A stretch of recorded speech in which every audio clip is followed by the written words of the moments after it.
Second hour, we will be looking at the state of health in the country. There's a very important health conference that is to be held this particular month in Mombasa County, and I'll be having a representation from the Ministry of Health to talk to us about that particular conference and what value add it is going to bring to us as a country when we talk about matters health. But on the first part, we are talking about the state of politics, and this is coming at a time when it's only about 6 months to the next general election, and we've seen the campaign trail getting busier by the day. Of course, each and every day political players are strategically positioning themselves for the August polls. We have seen exits and entries into the forged alliances, and of course I can go on and on about what has characterized the campaign trail, but I'll be allowing my guests in studio to do that for me, and I'm talking about a panel of two gentlemen this morning. I'm hosting Dr. Kennedy Hongo. Dr. Kennedy Hongo is an educationist and public policy analyst. Thank you, Daktari, for creating time for us this morning.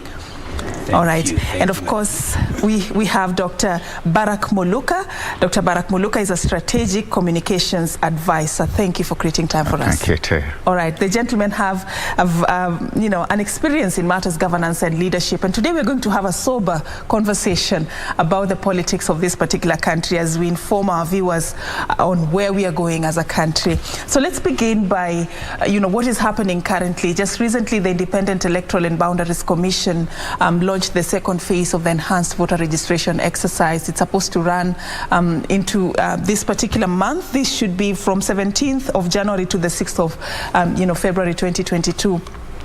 Their target this time around is 4.5 new registered voters. Going by what was the outcome of the first phase, where they targeted 6 million new registered voters and only managed to get slightly above 1 million. I don't know from where you sit, what is your prediction of what is likely to happen? Should we expect that something is going to change in terms of the turnout? Barrack, probably let me start with you. Thank you very much once again. And first, I want to laud the IEBC for going out to try to expand the brackets of the registered voters. But having said that, I think they get it wrong. They place the cart before the horse. The horse should go first, and the cart then follows. What do I mean by that? See, one of the most critical roles that the IEBC has been given by the Constitution of Kenya and the Elections Act and other attendant laws is voter education. And voter education has been the missing link. Voter education should be an ongoing process. From the end of one election to the beginning of another one.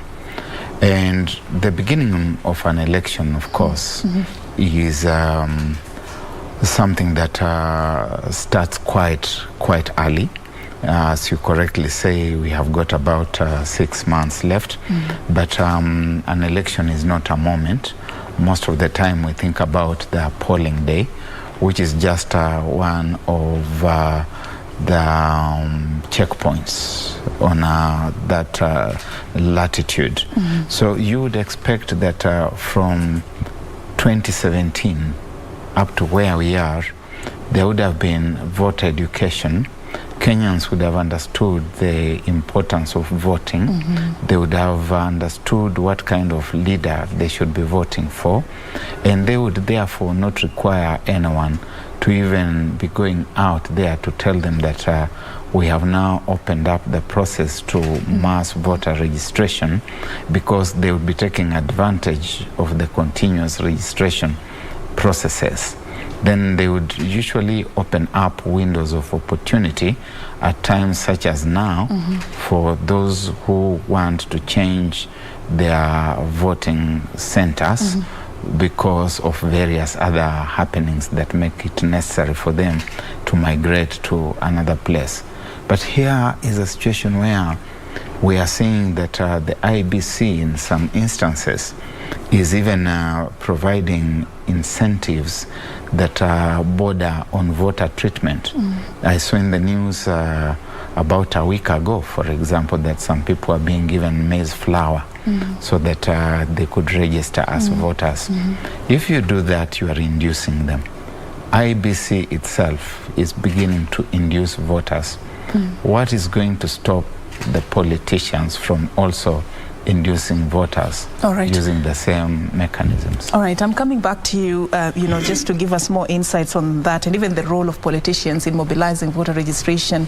But before we get to that point, Dr. Hongo, your own perspective as well concerning the trajectory that we have seen when it comes to registration of voters. Are you concerned as well? Yes, Madam Zareen. But first of all, let me also thank KBC for giving us this opportunity to be able to share our thoughts with our own people. And I also want to thank you for this moment. We are all Kenyans. And when we talk about voting, or voter registration, voter mobilization, it is very, very important that we understand what it's all about. And therefore, what my brother Barrack is saying is fundamental, is key. Voter education. The people need to understand, they need to know why it is key and important for them to vote.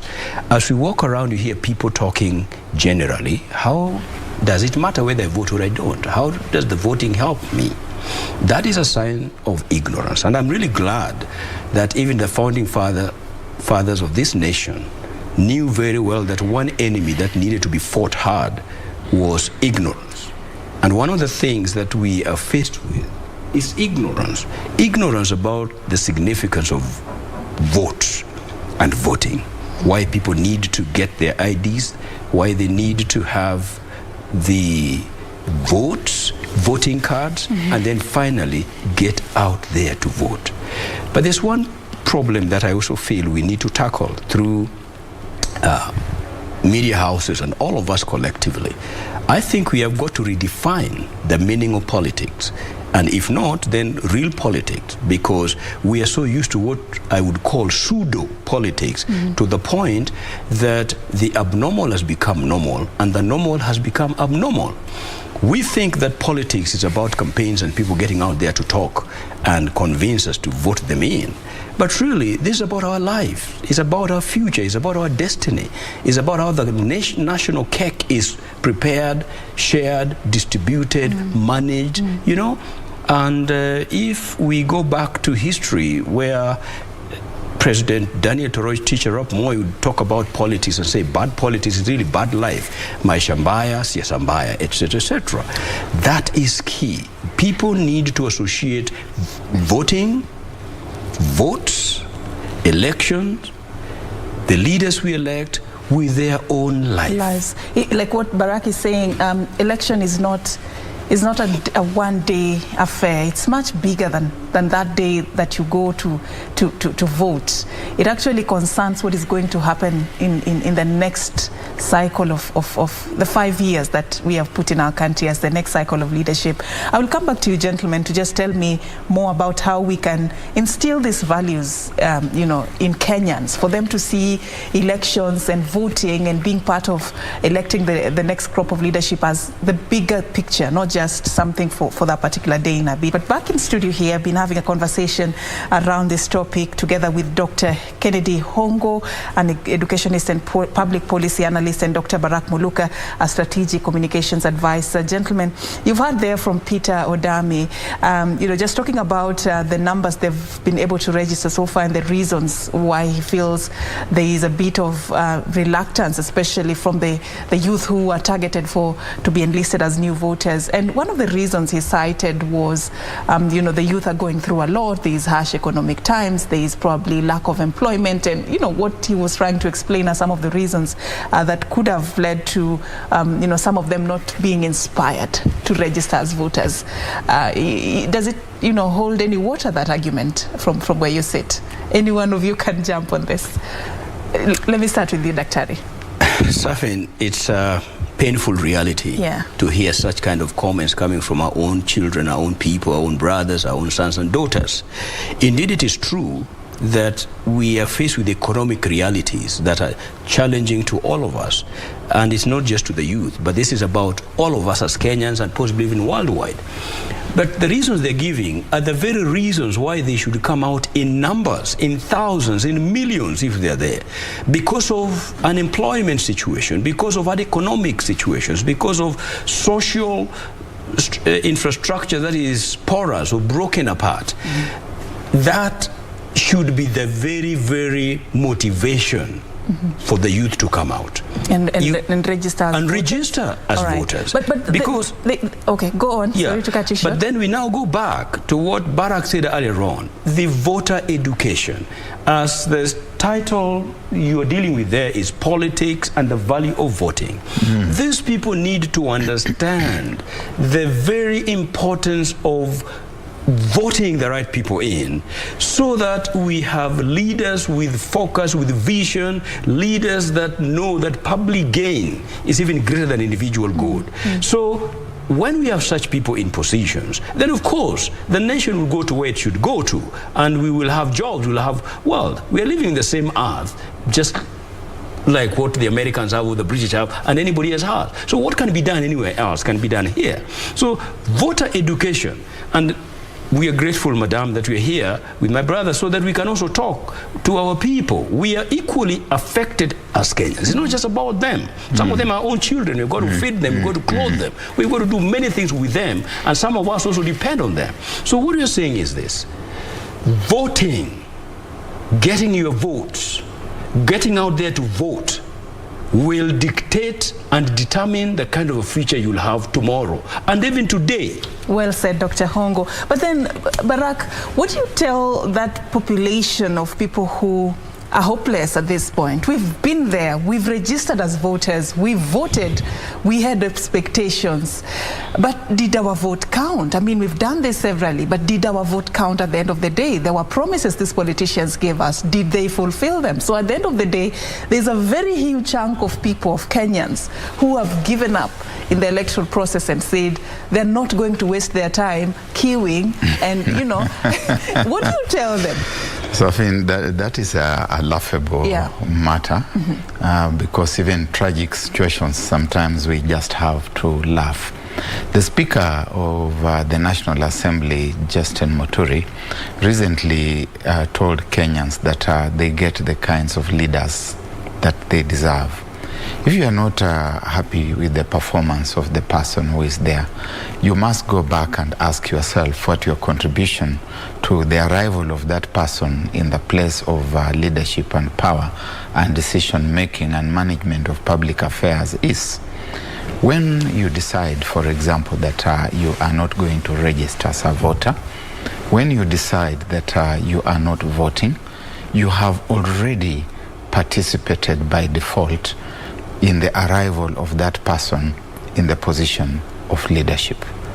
If there was a critical mass that was unhappy with the performance of a given MP and they thought that this person should not be re-elected, they are taking off the voter's card and turning out to vote, because registering as a voter is just part of the business.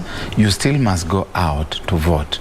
If there was a critical mass that was attending to that and that was acting appropriately, we would have good and responsible leadership. When, on the other hand, you become apathetic, you decide that you are not participating, the process goes on anyway, with or without your participation. The IBC will come out at a time like now, belatedly as I said, and as Dr. Hongo agrees, they will come out and try to whip you to go out and register and to vote. But you have not understood, and therefore you will not go out to take your voters' cards. And even those who take those cards quite often vote for the wrong reasons. They are voting for someone because he's from their village, he's from their family, she's from their tribe, they are their relative, they have given them money. They will say to you that you talk so well. We like the things that you are saying, but what are you giving us? They will say that I will vote for someone who has given me. They will tell you the ground is bad. If you are a candidate, for example, you will hear your people saying, come to the ground. They're not saying you go to the ground to give them some new messages. They're saying come to the ground because they want you to give money. When that money has changed hands, don't expect good leadership. So if you are faced with a situation where you want now to take a decision, the question can be simplified. The question can simply be made this. This person wants to be the president so that I can be what? And what undertaking is there that if this person becomes president, I can be what I should be? You want to be the governor so that we can be what? You want to be the MP so that we can be what? That is the exchange that should take place. Having given this person the opportunity, therefore, to serve, the person becomes a servant leader because of the notion of serving, of service. And the next election cycle will be an opportunity for validation of the quality of leadership that this person has given. And if we are not happy with that quality of leadership, we show the person the door. So you cannot sit back and say, I'm so angry, I'm so annoyed, I'm not participating in this process. You can't cut your nose to spite your face. Before you come in, this culture of sort me now because I'm not sure of what will happen in the next 2 years, I think it's birthed from the empty promises these politicians sometimes give. We have good leaders, I don't dispute that, but we have quite a number of others who only use these beautiful campaign slogans to attract the masses to vote for them. But after that, you don't even see them in the villages. They spend their time in the big cities. So no wonder Kenyans are saying, what do you have for me now to solve my problems now? And then I'll vote for you and then you can all go and deal. I mean, what do you think, Dr. Hongo? But Serfine, I have a problem with us and our thinking, all of us collectively. We've got to change our mindset, and one of the things I'm really passionate about is what I call mindset resetting education.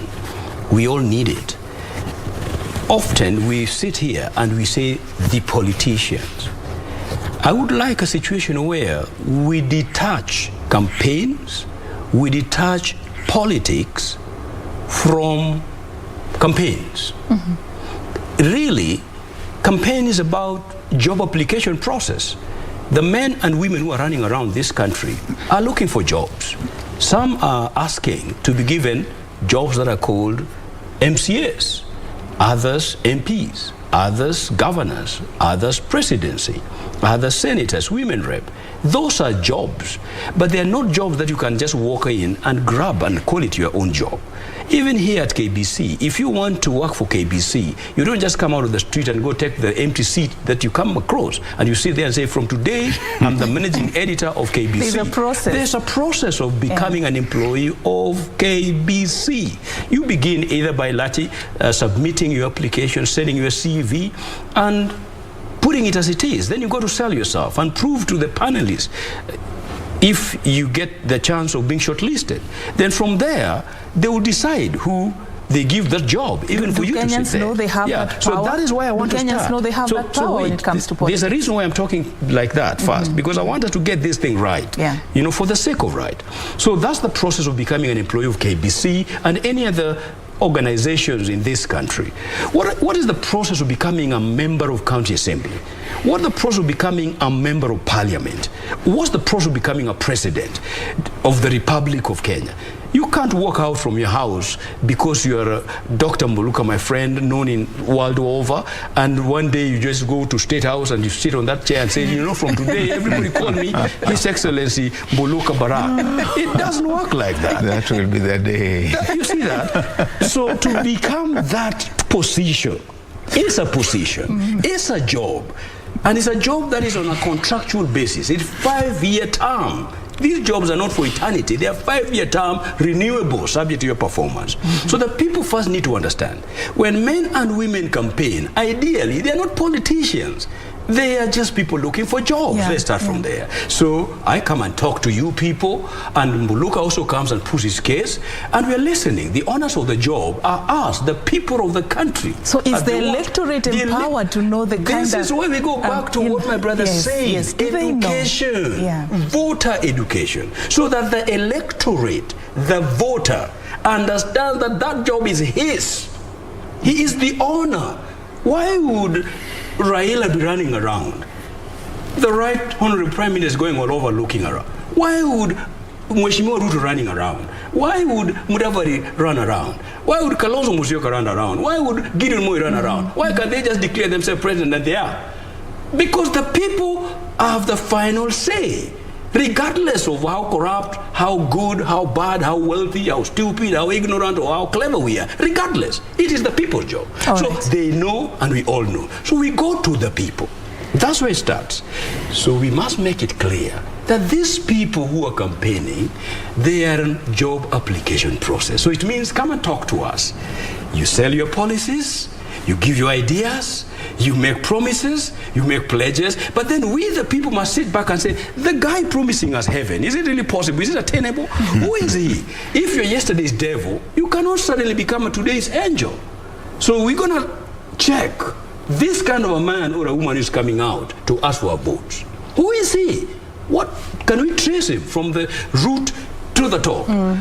Then, my dear sister, we finally take that vote to decide, like a panelist would interview, and say, okay, the 5 of you applied for this position, we are giving it to you. And there are many other ladies that can sit where you're sitting, but you're there because you passed the test.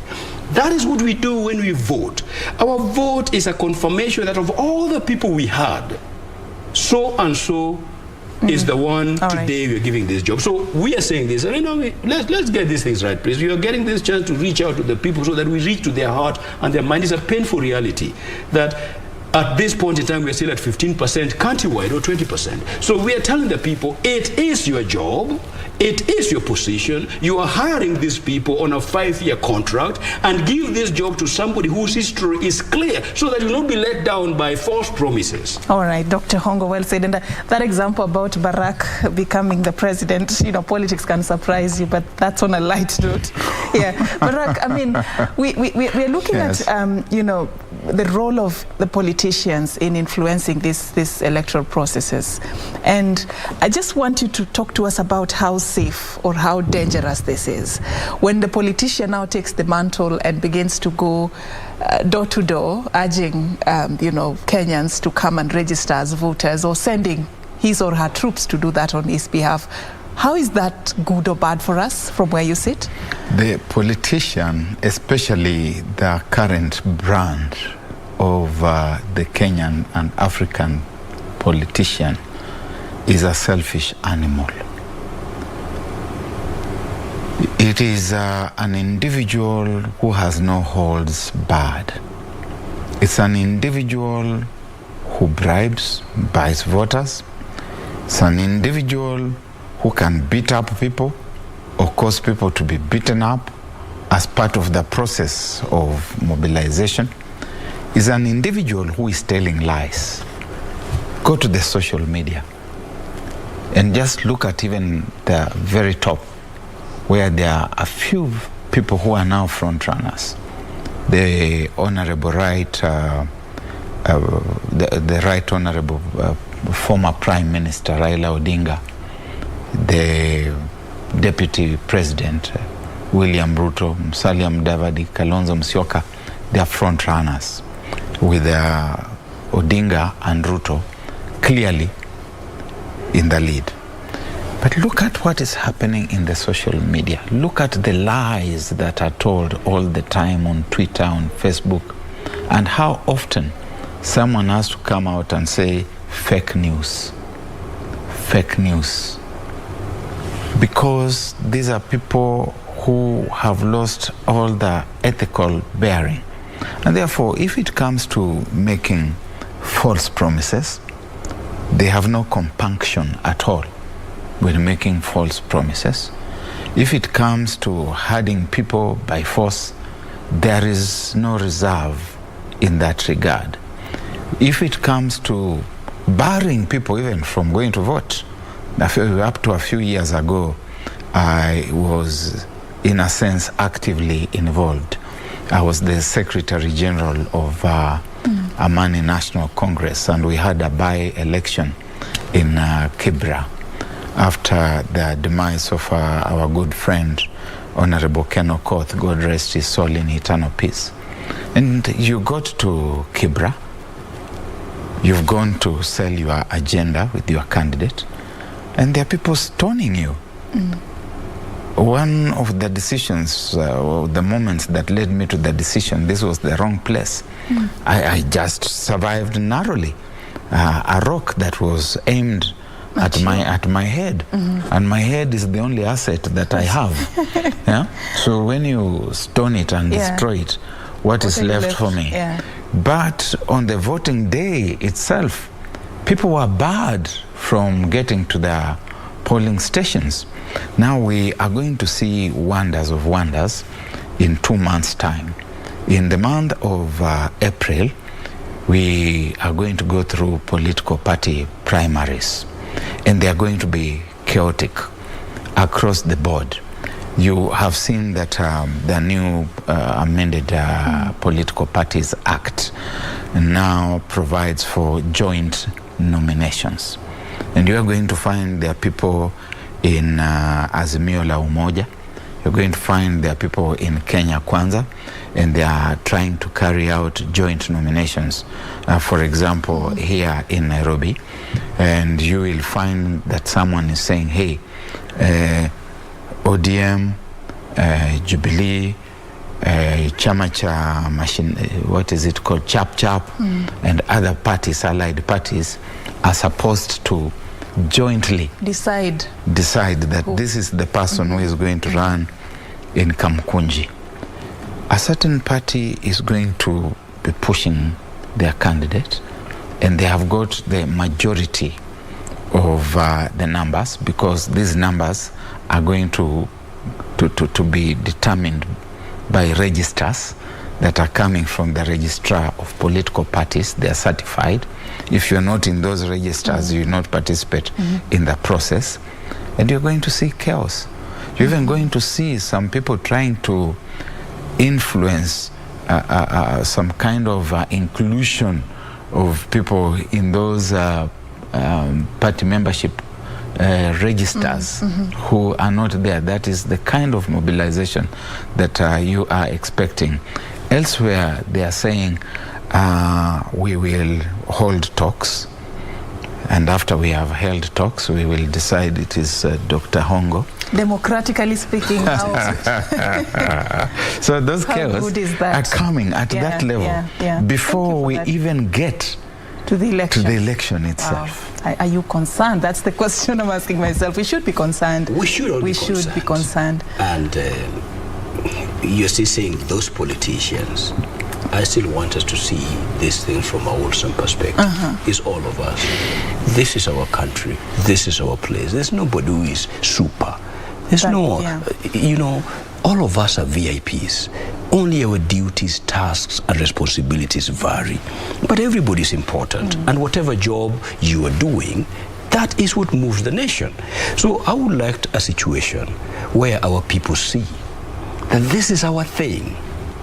But what my brother is saying goes back. I will forever be grateful and feel indebted to our founding fathers when they made ignorance to be an enemy to be fought. In other words, they brought education to the top of things. That the people must be educated, the people must be guided, the people must be shown the way so that they can make well-informed decisions. All right. But now here we are in a jungle. What's going to happen? The politician loves it that way. The jungle. The politician loves it when you're poor. The politician loves it when you're poor because you go for handouts. The politician loves it when you are ignorant because they come and tell you lies. and you buy those lies, you believe in those lies. Now that is the tragedy about democracy. I think it was Churchill who said that democracy is the worst form of deciding leadership, except that there is no better one. Yeah?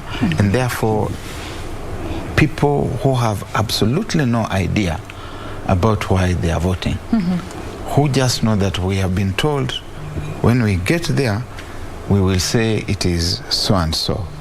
And they go there and say it is so and so. So they end up with the wrong persons. And the voter education, that education should be like what you are doing now. IBC should be working with you from the beginning of they should be funding. All right. I just want to cut you short a little bit. We're coming back to pick this from, they've talked about IBC. And talking about IBC, I want us to listen to what the chair of the commission, Wafula Chebukati, had to say concerning how far the process of the registration exercise has gone. Let's just listen into the update we got from the commission as at yesterday. We registered over 500,000 Kenyans, which is a better, we have done better than last week. Please take advantage of this last week and register. If you have an ID card, go and register so that you can be able to elect leaders of your choice. That is Wafula Chebukati there talking about the progress of the ongoing enhanced mass voter registration exercise. From what he says, is optimistic about where this is going compared to last week. From the chair, they are doing better than last week as a commission in terms of the registration of new voters. I don't know whether this gives you confidence. No, it doesn't really inspire me with any confidence at all. In fact, IBC should not be pleading with us to go out and register. It ought to have done its work a long time ago. For a long time they have been complaining that they are underfunded, and of course they are underfunded by the politicians, the elected class, which should ensure that the funds are there and that the IBC's programs are there for running throughout the year. But the IBC also should have the innovativeness to look for other partners, like UNDP in the past. They have funded them, like USAID, to help particularly to fund voter education. They should not just be sitting there wringing their... So they should be innovative in terms of their mobilization of funds, look at other options, other opportunities? Yes, those opportunities. Absolutely. Okay. I want us to finalize with this and look at something that I also want us to talk about before we finalize. But before I let the issue of voter registration and IBC go, this commission has really survived on a dented image, courtesy of what happened in the 2017, I'm already in 2022 mood, 2017 general election. What will it take for IEBC to really affirm and restore the public confidence in its ability to manage this year's election? Very difficult to predict. As my good friend Professor Lumumba, PLO, sometimes say, the monkeys, which one is the same? Is it the monkeys or the forest? The forest may be different, but the monkeys are the same. The pool from where we get people to do certain things is the same. We have still not educated people enough. We have still not reset the minds of the people. So we can only pray that God will help us. However, it's always good to be optimistic. If you have no hope, then of course... And going by that laugh by Barrack, it doesn't look so good. Yeah, if you have no hope, then it is worse. So we must have some kind of hope. I want to assure people that don't worry about what will happen, whether they do it right or wrong. What we must do is this. Let us do what is right for the sake of right. Every individual has got a civic responsibility to do her own part. The Danes have a saying that no matter how tall your grandfather is, you must still do your own growing.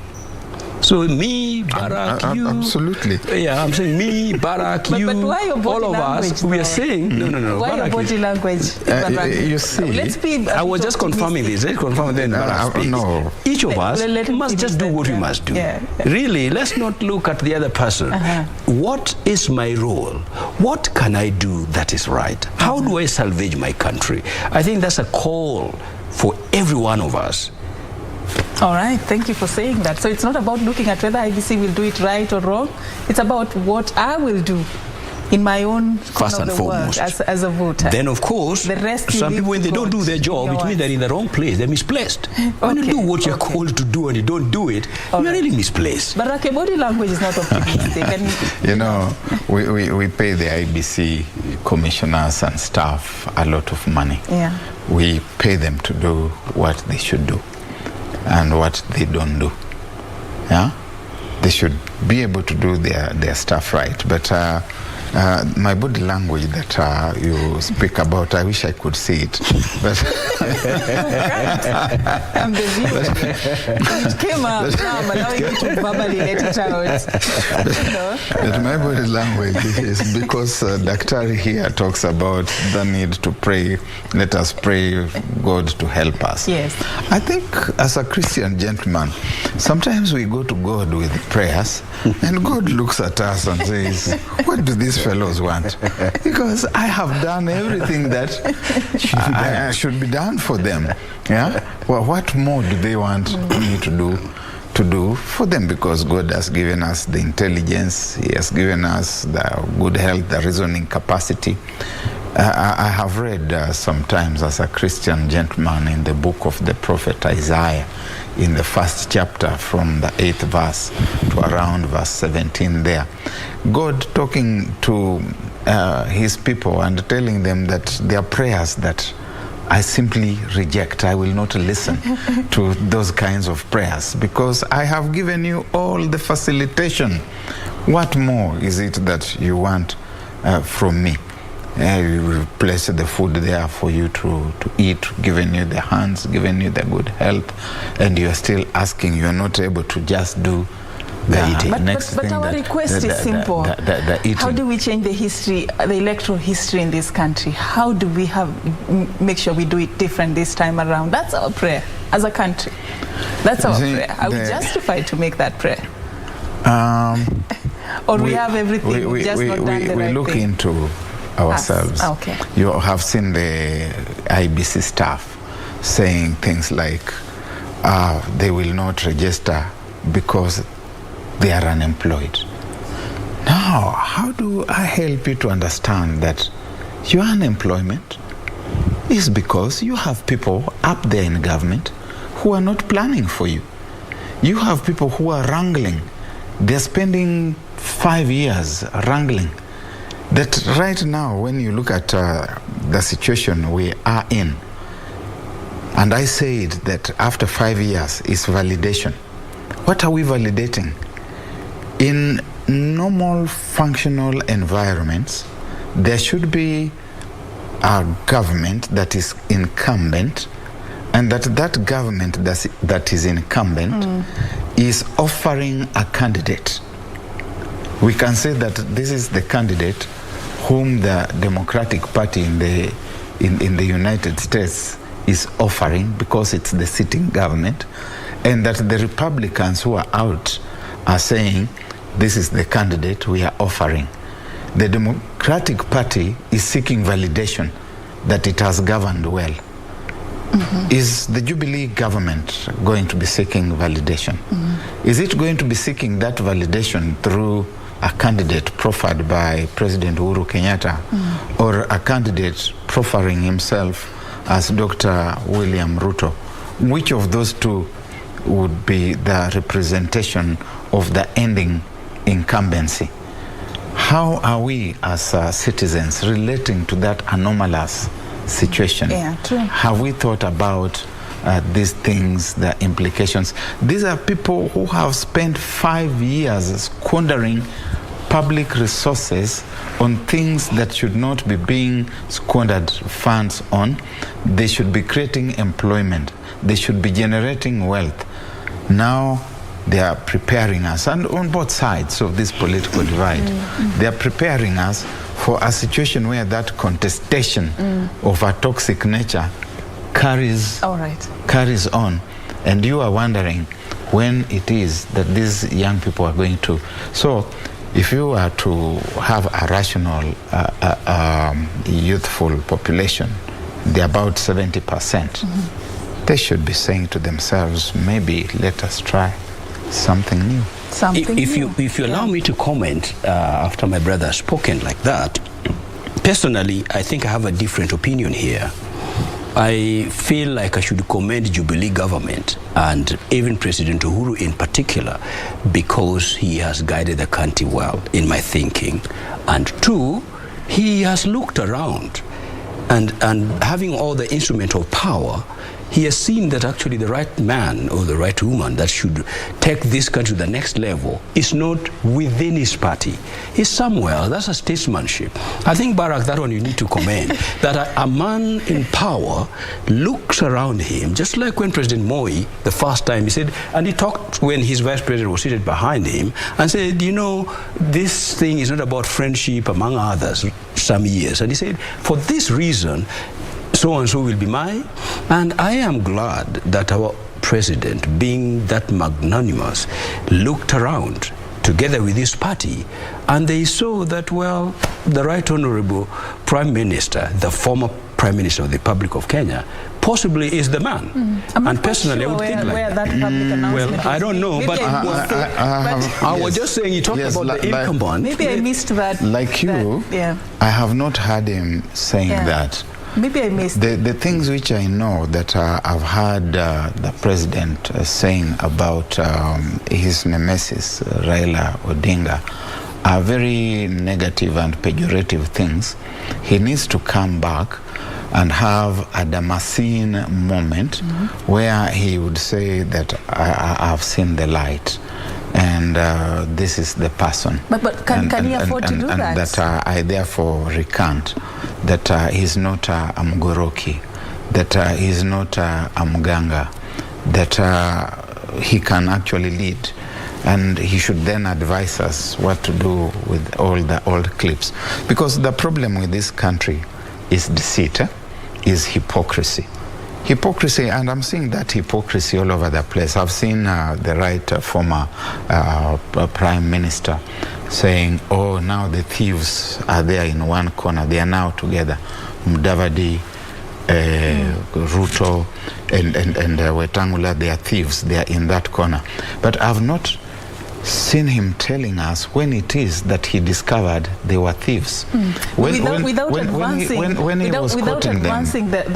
quoting them, even I'm using the words. I'm also trying to caution you, because we are operating at very sensitive times. I know that we are. And what these politicians say when they're on the campaign trail, we cannot use the same words when we're having sober conversations in studio. You beam them in the news bulletins. What is the difference? But this is a contained conversation. The news is processed in the newsroom.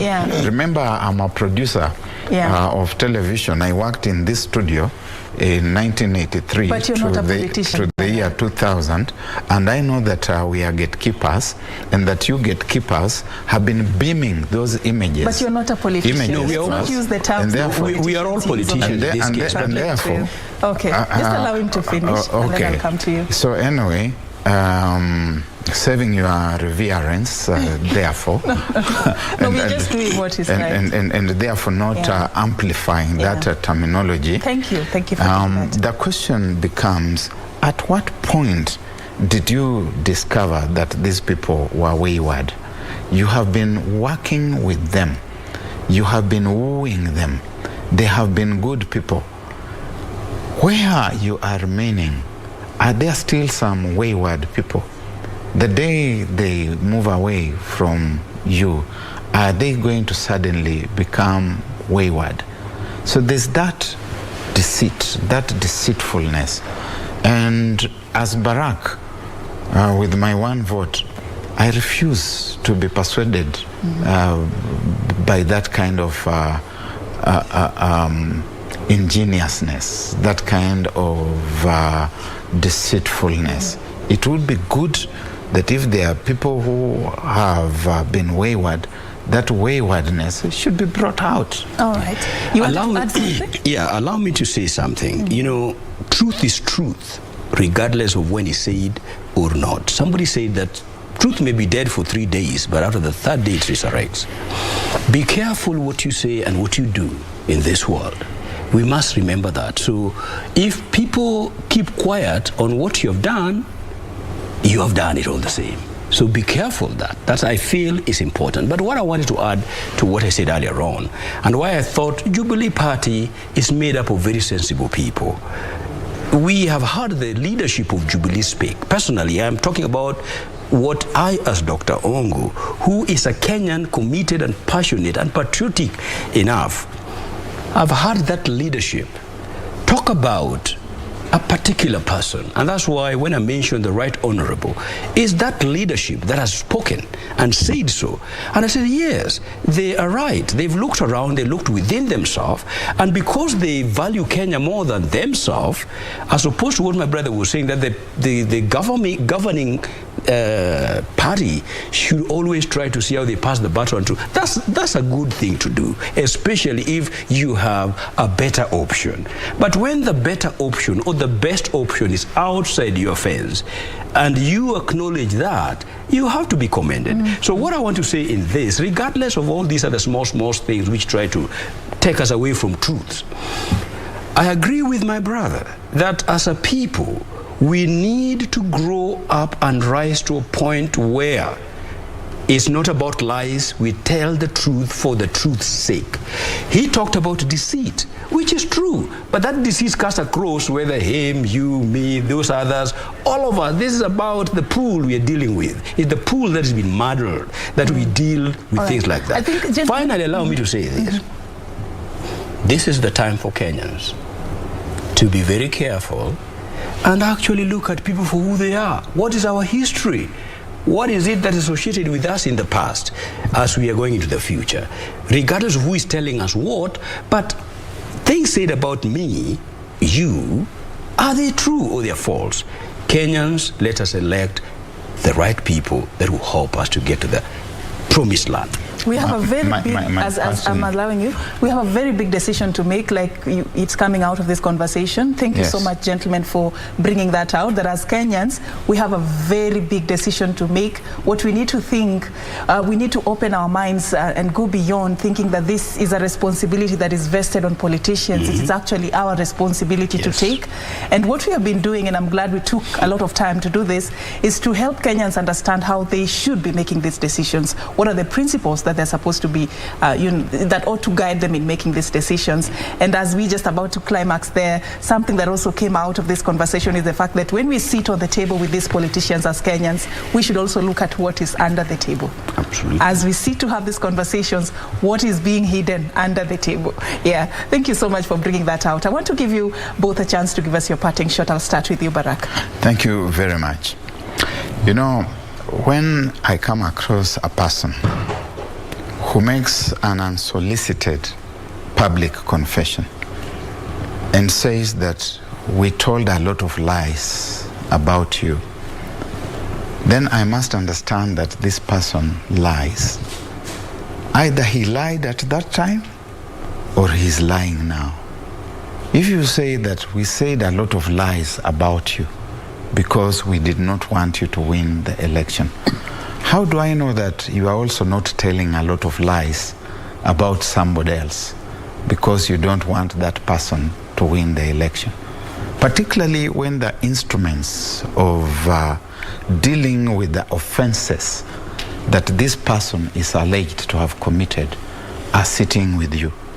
You have the police, you have the DCI, you have the EACC, you have got the courts, you have got the parliament, you have got the probity instruments. If this person has done the things that you are saying, why do you allow such a person to be high up there? Is it possible that the same way you told lies, you are telling lies again?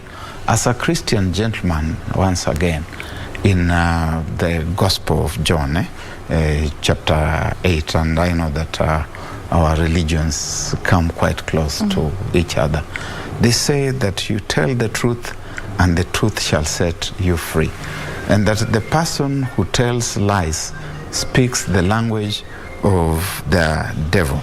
So when you are speaking that language of the devil, how should we understand what you are saying? You either told lies at that time, or you are telling lies now, or you tell lies all the time. All right. Thank you for that. Dr. Hongo? Thank you so much, ma'am. We're really grateful for this opportunity, and I hope it's not the last time we are going to be sitting here to share.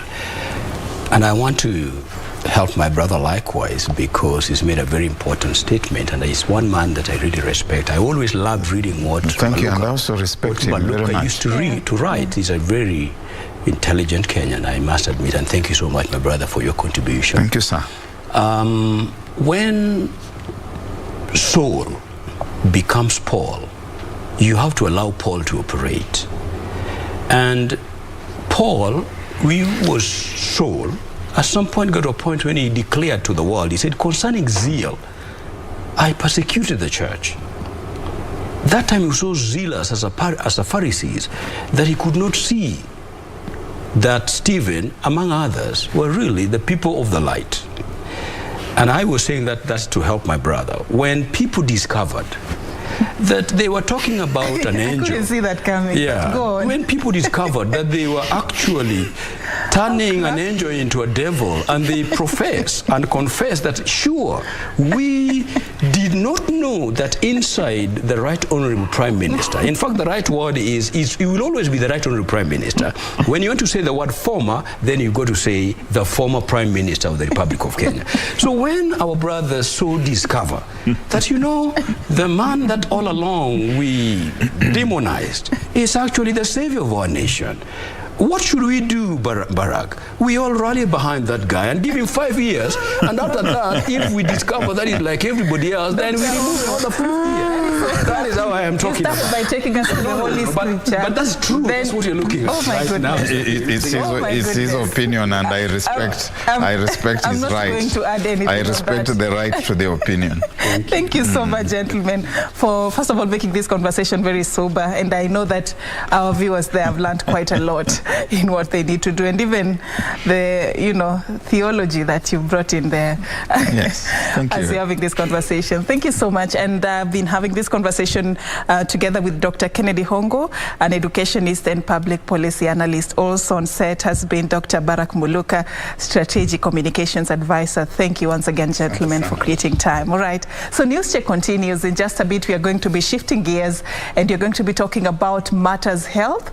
I told you earlier there's a very important health conference that is going to be organized this particular month in the county of Mombasa. It's an international conference that is going to shape how we are going to boost and promote our human resource for health in the coming days and enhance their training.